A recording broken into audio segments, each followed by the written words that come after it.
Polio ಲಸಿಕೆ ದಿನಾಚರಣೆಯನ್ನು June 28ಕ್ಕೆ Karnataka ರಾಜ್ಯದ ಉದ್ದಕ್ಕೂ ಕೂಡ ಹಮ್ಮಿಕೊಳ್ಳಲಾಗಿದೆ. ಪೋಲಿಯೋ ಮುಕ್ತವಾದ ಭಾರತ ಈಗಾಗಲೇ ಆರೋಗ್ಯ ಇಲಾಖೆ ಮತ್ತು ಇನ್ನಿತರ ಇಲಾಖೆಯ ಅಧಿಕ ಸಿಬ್ಬಂದಿ ವರ್ಗದಿಂದ ಇವತ್ತು ನಿರ್ಮಾಣವಾಗಿದ್ದರೂ ಕೂಡ ಅದನ್ನು ಮುಂದುವರಿಸಿಕೊಂಡು ಹೋಗಲಿಕ್ಕೆ ಸರ್ವರ ಸಹಕಾರ ನಮಗೆ ಅತಿ ಅಗತ್ಯ. ಅದಕ್ಕಾಗಿ ಪ್ರತಿಯೊಂದು ತಾಯಂದಿರು ಕೂಡ ಬಹುಶಃ 28ನೇ ತಾರೀಕಿಗೆ ಬೆಳಿಗ್ಗೆ 5 ವರ್ಷ ಒಳಪಟ್ಟಂಥ ಎಲ್ಲ ಮಕ್ಕಳಿಗೆ ಪಲ್ಸ್ ಪೋಲಿಯೋ ಲಸಿಕೆಯನ್ನು ಇವತ್ತು ಹಾಕಿಕೊಳ್ಳಲು ತಮ್ಮ ವಿಶೇಷವಾದ ಆಸಕ್ತಿ ಮತ್ತು ಕಾಳಜಿಯನ್ನು ವಹಿಸ್ಕೊಳ್ಬೇಕಂತ ನಾನು ಕೇಳಲಿಕ್ಕೆ ನಾನು ಇವತ್ತು ಬಯಸ್ತೇನೆ.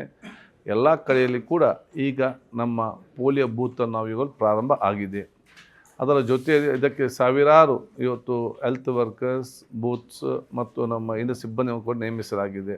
ಬಸ್ ಸ್ಟ್ಯಾಂಡ್, ಸ್ಕೂಲು ಅಥವಾ ಏರ್ಪೋರ್ಟ್ ಇನ್ನಿತರ ಪ್ರದೇಶಗಳು ಕೂಡ ಇವತ್ತು ನಮ್ಮ ಕಾರ್ಯಕರ್ತರು ಅದನ್ನು ಕಾರ್ಯನಿರತರಾಗಿದ್ದಾರೆ. ಅದು ಅಲ್ಲದೆ ಮೊಬೈಲ್ ಆ್ಯಪ್ ಕೂಡ ಇವತ್ತು ನಾವು ಪ್ರಾರಂಭಿಸಲಾಗಿದೆ. ಇದರೆಲ್ಲ ಪ್ರಯೋಜನವನ್ನು ಸರ್ವರು ಕೂಡ ಪಲ್ಕೊಳ್ಬೇಕಂತ ನಾನು ಕೇಳಲಿಕ್ಕೆ ಬಯಸ್ತೇನೆ. Thank you.